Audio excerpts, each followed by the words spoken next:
Si tu es skinny et que tu galères à prendre du poids, tu es au bon endroit. Dans cette vidéo, je vais te présenter ma méthode complète qui m'a permis de passer d'un mec maigre de 70 kilos à un vrai bœuf de plus de 90 kilos de muscles. Et je vais te présenter les trois piliers fondamentaux que tous les skinny qui réussissent à prendre du poids maîtrisent. Si actuellement, toi, tu galères à prendre du poids malgré tous tes efforts, je te rassure, ce n'est pas à cause de ta génétique ni à cause de ton métabolisme rapide. Le vrai problème, c'est que tu appliques des méthodes qui ne sont absolument pas faites pour ton profil de skinny. Ce que tu fais actuellement, c'est probablement que tu suis des programmes génériques que tu as trouvés sur YouTube, sur TikTok ou sur ChatGPT ou sur n'importe quel autre réseau. Et c'est logique parce que c'est là-bas que tu trouves le plus de ressources.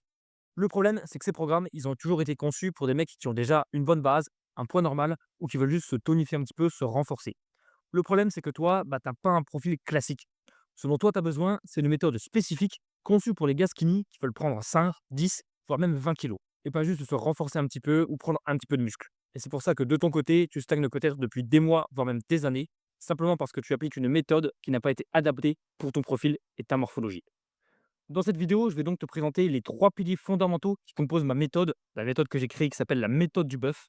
En gros, je ne vais pas simplement te dire de manger plus ou de prendre de la créatine, je vais vraiment te dévoiler la structure complète que tous les gars qui réussissent à prendre du muscle maîtrisent. Le premier pilier, ça sera au niveau de l'entraînement. Je vais t'apprendre à structurer tes séances pour maximiser la croissance musculaire, mais sans t'épuiser.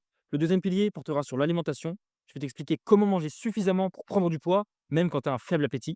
Et dans le troisième pilier, je te montrerai comment créer un vrai cadre de progression permettra de suivre intelligemment tout ce que tu fais pour ne jamais stagner et ne plus perdre du temps. Parce que je pense que si tu regardes cette vidéo, c'est que tu avais déjà perdu assez de temps dans ta prise de masse. Et une dernière chose importante avant de te présenter ces trois piliers, c'est que dans cette vidéo, je ne peux pas te donner un vrai programme clé en main. Parce que ton programme, il doit être adapté à ton niveau, à ton emploi du temps et à ton rythme de vie. Mais dans cette vidéo, je vais te donner le cadre exact à appliquer. Donc les principes non négociables et toutes les erreurs à éviter absolument. Et si tu appliques correctement les trois piliers que je vais te présenter, tu vas enfin pouvoir débloquer ta progression. On attaque donc directement avec le premier pilier qui est, comme je te l'ai dit, l'entraînement. Chez 90% des gars skinny que j'ai accompagnés, je remarque toujours les mêmes erreurs. Et je suis sûr que tu en fais au moins une en ce moment. La première erreur, c'est que vous faites beaucoup trop de volume. Vous faites trop de séances dans la semaine, trop d'exercices par séance, trop de séries par exercice et trop de répétitions par série. Et le problème avec ça, c'est qu'en faisant autant de volume, c'est forcément au détriment de l'intensité. Ton énergie est beaucoup trop répartie, tu t'épuises beaucoup, mais tu ne stimules jamais vraiment ce qu'il faut pour construire de la masse musculaire. Et en plus de ça, tu brûles énormément de calories en faisant beaucoup de volume, alors que toi, tu galères déjà à prendre du poids. Donc en fait, c'est juste contre-productif. La deuxième erreur, c'est de suivre des programmes trop génériques. Comme je te l'ai dit précédemment, la majorité des programmes que tu vas trouver sur Internet, ils ont été conçus pour des pratiquants standards, entre guillemets. Mais toi, encore une fois, tu n'as pas une morphologie standard. Tu as une morphologie de gars skinny et c'est totalement OK parce qu'il y a une vraie méthode pour réussir à prendre la masse malgré ça. Et justement, tu as besoin d'un programme qui est spécifiquement orienté prise de masse pour les gars skinny. Pas juste un peu de tonification ou un peu de renforcement musculaire. Tu as besoin de quelque chose de beaucoup plus ciblé. Et la troisième erreur, c'est que tu n'as aucune structure ni une vraie progression. Si tu changes d'exercice toutes les semaines, si tu fais tes séances au feeling, un peu comme tu le sens, et que tu ne notes jamais tes charges ou tes répétitions, tu ne sais jamais si tu progresses réellement. Le problème, c'est que sans progression, ton corps il a aucune raison de se développer et de construire du muscle. L'hypertrophie, c'est-à-dire la prise de masse musculaire, ça repose sur un principe très simple qui est la surcharge progressive. La surcharge progressive, c'est très simple, c'est simplement faire mieux de séance en séance. Donc ça peut être simplement faire une ou deux répétitions de plus, mettre un peu plus lourd, avoir un meilleur tempo, etc. Et sans cette surcharge progressive, tu n'envoies jamais les signaux nécessaires à ton corps pour qu'il comprenne qu'il doit construire du muscle. La solution à toutes ces erreurs, c'est simplement en un seul mot, l'intensité. En gros, le principe très simple que tu dois retenir pour ton entraînement, c'est qu'il faut prioriser l'intensité avant le volume. Ce qu'il faut que tu fasses, c'est des séances assez courtes, qui sont vraiment axées, comme je te l'ai dit, intensité dans un premier temps, puis un peu de volume pour avoir quand même une séance complète. Les exercices que tu dois absolument prioriser, ce sont tous les exercices polyarticulaires. Donc tout ce qui va être développé couché, squat, traction, rowing, développé militaire, etc. Pourquoi ces exercices? Tout simplement parce que c'est eux qui vont te permettre de charger le plus lourd, de recruter plusieurs muscles en même temps, et c'est ça qui va te permettre d'avoir les meilleurs résultats, le maximum de résultats. C'est eux qui font vraiment la différence quand tu débutes dans ta prise de masse. L'autre point que tu dois garder en tête, c'est que la régularité est plus importante que la fréquence. C'est-à-dire que faire 3 ou 4 séances d'environ 1 heure par semaine, si elles sont bien structurées, elles te donneront beaucoup plus de résultats que de faire 6 séances de 2 heures où tu fais n'importe quoi. La prise de masse, en gros, il faut voir ça comme un marathon, rester régulier et pas comme un sprint. C'est pas parce que tu vas en faire plus que tu auras plus de résultats. Et pour que ce soit vraiment concret pour toi, je te montre un peu la structure d'une séance type qui fait vraiment progresser en prise de masse. Comme je te l'ai dit, tu commences par un ou deux exercices polyarticulaires, donc du squat, du développé couché, des tractions, etc. Tu commences cet exercice polyarticulaire par une ou deux séries lourdes, entre 5 et 7 répétitions. Alors le but, quand je dis 5 ou 7 répétitions, c'est bien sûr que ce soit proche de l'échec musculaire. Si tu fais 5 répétitions, mais que tu pouvais en faire 10, au final, ça n'a aucun intérêt. Ça veut dire que la prochaine fois, tu devras mettre plus lourd. C'est sur ces séries lourdes que tu vas avoir le maximum d'intensité. Ensuite, après ces séries lourdes, tu peux faire une ou deux séries plus légères où là, tu vas viser entre 8 et 10 répétitions. Encore une fois, le but, c'est d'être proche de l'échec musculaire. Donc, sur le même exercice, tu fais des séries plus légères, ça va te permettre d'ajouter un peu de volume. Grâce à ça, en faisant des séries lourdes, intenses et des séries plus légères avec plus de volume, ça va te permettre de taper aussi, de recruter toutes tes fibres musculaires pour avoir une vraie croissance efficace. Et après avoir fait un ou deux exercices polyarticulaires, tu peux attaquer les exercices d'isolation, donc tout ce qui va être curl biceps, leg curl, élévation latérale, extension triceps, etc. Pour les exercices d'isolation, je te conseille d'en mettre maximum 3 ou 4 dans ta séance, pas plus. Et de faire toujours, ça c'est très important, 3 séries maximum par exercice d'isolation. Je sais que la majorité des pratiquants font plutôt 4 séries ou 5 séries, mais pour toi, avec ton profil de Gaschini, tu dois faire le moins de séries possible tout en restant le plus efficace possible, évidemment. 3 séries, c'est le bon compromis. Je te conseille de viser entre 8 et 12 répétitions et ne fais pas du 3 x 12. Fais toujours quelque chose d'assez lourd et d'assez intense quand même. Avoir une séance structurée de cette manière, ça va te permettre d'avoir un bon mix entre intensité et volume. Tu vas avoir donc une séance efficace, qui est pas trop longue aussi. En général, ça ne durera jamais plus de 1 heure et quart, mais qui est vraiment productive. Et c'est ça qui va te faire prendre de la masse musculaire. C'est pas des séances de 2 heures avec 8 exercices et 25 séries par muscle. En gros, pour récapituler ça rapidement, il te faut des séances courtes et intenses, des exercices polyarticulaires en priorité, qui vont te permettre de recruter plusieurs muscles en même temps, une surcharge progressive efficace, donc faire toujours mieux que ta séance précédente, 3 ou 4 séances par semaine maximum, plus c'est pas forcément utile, tu vas juste cramer plus de calories, et de souvenir que la régularité, c'est plus important que la fréquence. Maintenant qu'on a vu comment bien s'entraîner, on va voir le deuxième pilier qui est donc l'alimentation. Actuellement, ce qui t'empêche de prendre du poids, il y a toujours 3 raisons principales. Et si tu regardes cette vidéo, tu vas forcément te reconnaître dans au moins une d'entre elles. Sinon, bah, tu stagnerais pas actuellement et tu serais pas là en train de regarder cette vidéo. La première raison, c'est que tu manges au feeling. Ça, je le vois dans pratiquement 100% des cas avec tous les gamins avec qui je discute. C'est que vous n'avez aucune connaissance de vos besoins caloriques, de votre métabolisme de base ou de vos apports caloriques. Résultat, vous mangez totalement au hasard et au feeling. Le problème quand tu fais ça, c'est que quand tu manges un gros repas, bah, tu vas forcément avoir l'impression d'avoir beaucoup mangé, ce qui est normal parce que tu as vraiment beaucoup mangé, mais sur un seul repas. Mais si le reste de la journée, tu manges pas beaucoup, c'est-à-dire que tu rates ton petit déjeuner, que tu prends pas de collation, que tu fais d'autres repas plus petits, que tu fais juste du grignotage, et bah, c'est mathématiquement impossible de prendre du poids parce qu'en réalité, ta moyenne calorique sur la journée, elle va être beaucoup trop faible. La deuxième raison, c'est que naturellement, vous avez tous un petit appétit. Vous avez rarement faim le matin, vous sautez facilement le repas parce que bah, vous n'avez pas faim, et vous vous sentez vite plein quand vous essayez de manger plus. Et donc forcément, bah, tu manges beaucoup moins que ce dont ton corps a besoin pour progresser parce que tu n'arrives pas à manger suffisamment à cause de ton appétit. Mais ça, je te rassure, il y a des moyens de contourner ça et je te le présente juste après la troisième raison. La troisième raison, justement, c'est de penser que les compléments alimentaires vont te sauver la vie, vont sauver ta prise de masse parce que c'est des solutions miracles. J'ai discuté avec plein de gars qui ont tout testé, la whey, le gainer, la créatine, le collagène, les oméga 3, etc. Mais ça ne leur a jamais apporté les résultats qu'ils cherchaient. Et ça, c'est complètement normal parce que les compléments alimentaires, bah, ça ne représente que 5 à 10% de tes résultats. Mais si tu n'as pas une vraie structure alimentaire à côté, bah, aucun complément peut compenser ce que ton alimentation ne fait pas. Et c'est pour ça que vous êtes tous déçus des compléments alimentaires.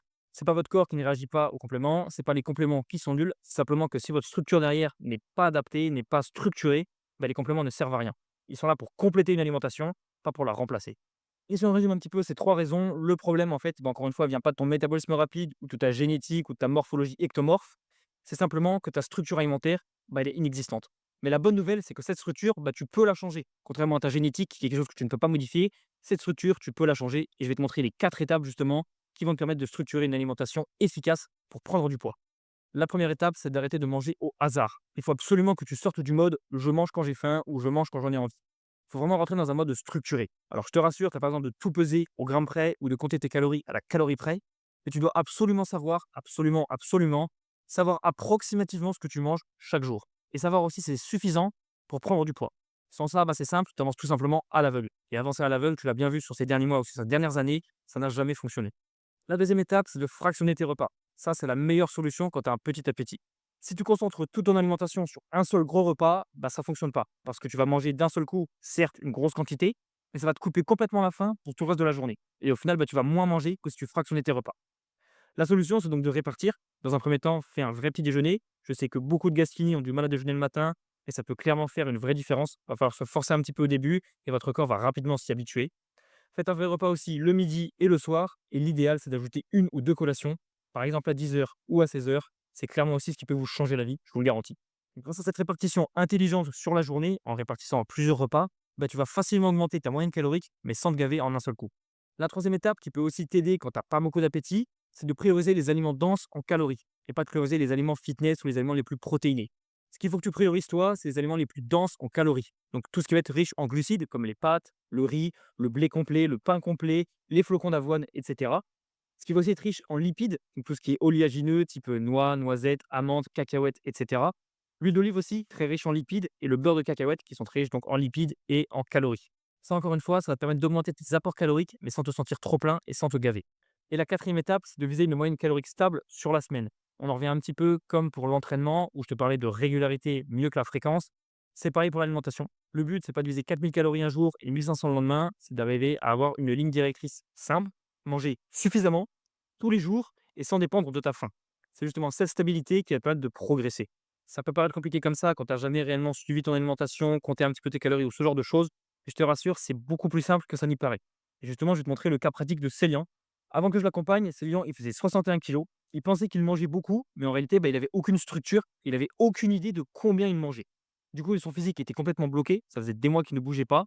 Et il croyait que pour prendre du poids et pour progresser, il allait devoir manger 2 fois plus que ce qu'il mangeait actuellement, alors qu'il pensait déjà manger beaucoup, et qu'il allait devoir se gaver comme une oie. Ce qu'on a mis en place pour Célian, c'est très simple. On lui a créé une vraie structure alimentaire qui était adaptée à ses besoins caloriques et à son emploi du temps. Donc un vrai petit déjeuner, un repas le midi, un repas le soir, et surtout 2 shakers liquides, un à 10 heures et un vers 16 heures. Grâce à ça, il avait enfin une moyenne calorique stable sur toute la semaine, et il arrivait à manger suffisamment pour prendre du poids sans se sentir malade et sans se forcer. Et au final, en moins de 6 mois, il a réussi à prendre plus de 10 kilos, alors qu'il stagnait depuis des mois en pensant manger beaucoup avant. On n'a rien fait de compliqué, on n'a rien fait de trop dur à suivre. On a simplement mis une vraie structure au niveau de son alimentation et on l'a adapté à son quotidien pour qu'il puisse le suivre facilement. Pourquoi est-ce que je t'ai parlé de shaker liquide? Eh bien tout simplement parce que les calories liquides, c'est un autre gros cheat code pour ta prise de masse. Les calories liquides, elles passent beaucoup plus facilement que les calories solides quand tu as peu d'appétit. C'est simple à manger, à boire plutôt, et surtout ça ne bourre pas. Donc tu peux facilement rajouter 300 à 600 calories sans aucun effort. Tu prends 5 minutes pour faire ton shaker, tu prends 5 minutes pour le boire, en plus c'est facilement transportable, et voilà, en 10 minutes, tu as pris 600 calories. C'est exceptionnel. Bien sûr, ce qui a permis à Célian de prendre 10 kilos, c'est pas simplement une bonne alimentation, ça a aussi été combiné à un entraînement qui était adapté et un suivi sérieux. Et grâce à ça, bah voilà, il a pris 10 kilos en moins de 6 mois, sans diète extrême, sans gainer à 1200 calories et sans forcing. Et maintenant que tu sais comment structurer ton entraînement efficacement et que tu sais comment structurer ton alimentation aussi et l'adapter à tes besoins, on va voir le troisième pilier qui est le cadre de progression. Ça, c'est clairement ce qui fait la différence entre quelqu'un qui progresse sur le long terme et quelqu'un qui stagne, le cadre de progression. Sans ça, eh ben, tout simplement, tu ne sais pas ce qui fonctionne et tu ne sais pas ce qui te bloque. Et donc, tu ne peux rien changer pour réussir à progresser. Le problème que tu rencontres probablement actuellement, c'est que tu n'as aucune idée de ta progression réelle. Tu ne sais pas vraiment si ton poids monte ou pas. Tu ne sais pas si tu deviens plus fort ou pas. Tu ne sais pas si tu manges suffisamment ou pas. Et donc forcément, bah, tu avances dans le flou et au hasard. Ton corps, il fonctionne avec des données. Mais toi, si tu ne mesures rien, bah, tu ne sais jamais comment sortir de ta stagnation et réussir à progresser. C'est justement ça, le deuxième problème, c'est que tu n'as aucun moyen de savoir ce qui te bloque en ce moment. Du coup, quand tu vois que tu stagnes, tu te demandes, est-ce que c'est parce que je mange pas assez? Est-ce que c'est parce que mon entraînement est mauvais? Est-ce que je dois m'entraîner plus lourd? Est-ce que je dois m'entraîner moins lourd? Est-ce que je dois faire plus de répétitions? Et au final, bah, tu es complètement perdu. Et dans 90% du temps, ce que font les gars quand ils stagnent, c'est qu'ils changent un peu tout en même temps, mais au hasard. Tu changes ton alimentation, tu changes ton entraînement, tu sais pas trop ce que tu fais. Et au final, bah, tu doutes à chaque séance, tu doutes à chaque repas et tu ne sais jamais si tu vas vraiment réussir à prendre du poids. Et le problème, c'est que sans données, sans suivi, sans cadre de progression, bah, c'est impossible d'ajuster intelligemment pour réussir à progresser. Et le troisième problème, qui est un peu plus rare, mais que j'ai déjà vu certaines fois, c'est que ton corps, il change lentement. Et toi, quand tu te vois dans le miroir tous les jours, au quotidien, eh ben, tu ne vois pas les micro-changements. Donc parfois, tu crois ne pas progresser, tu perds confiance et t'abandonnes, alors qu'en réalité, bah, tu étais vraiment en train d'avancer.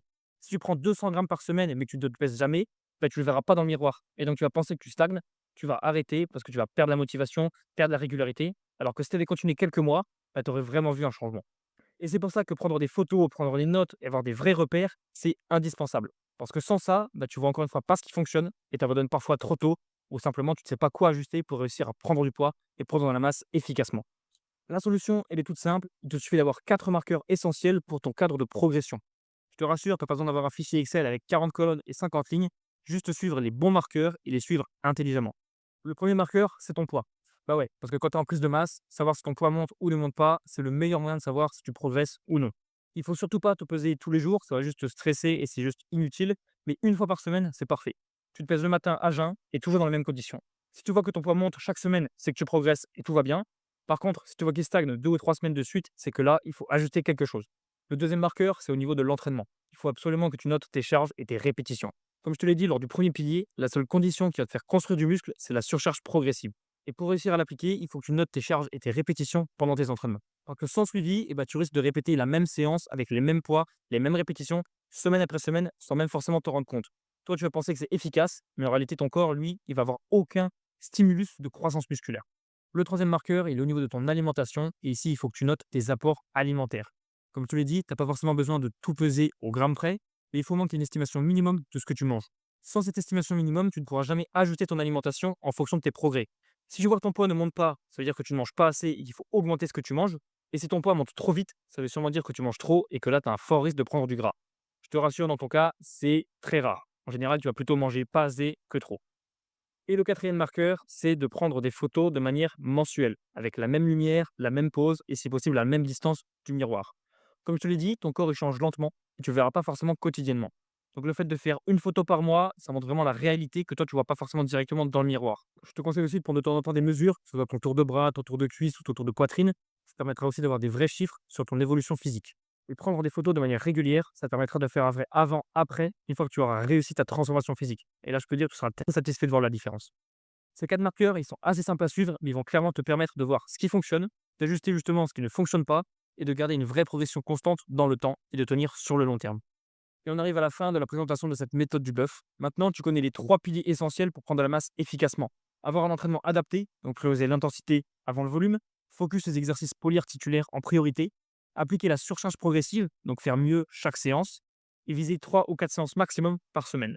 Il te faut aussi une alimentation structurée, arrêter de manger au hasard, commencer à fractionner tes repas, prioriser les aliments denses en calories et maintenir une moyenne calorique stable. Et enfin, avoir un vrai cadre de progression pour savoir si ce que tu fais, ça fonctionne ou non.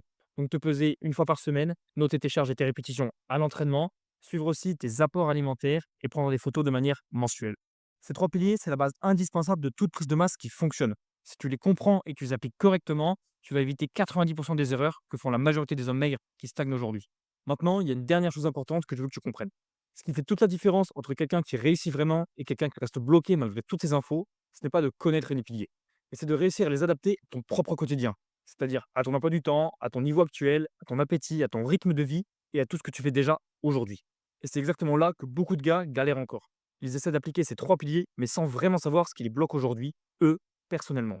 Donc si tu veux aller plus loin et si tu veux identifier précisément ce qui te freine aujourd'hui et savoir exactement quoi ajuster concrètement pour enfin débloquer ta prise de masse, je te mets un lien dans la description pour réserver ce que j'appelle un bilan de déblocage prise de masse. C'est simplement un échange pour faire le point sur ta situation, voir où tu en es vraiment et poser un plan clair et adapté à toi. Et si tu as déjà réservé un appel avec moi, c'est parfait. Cette vidéo, elle t'aura donné une vraie base solide pour arriver bien préparé et tirer un maximum de valeur de notre échange. Quoi qu'il arrive, que tu réserves ce rendez-vous avec moi ou non, applique déjà ce que tu as vu ici. Ces bases, elles fonctionnent. Et si tu les mets en place correctement, je peux te garantir que ton physique finira par suivre.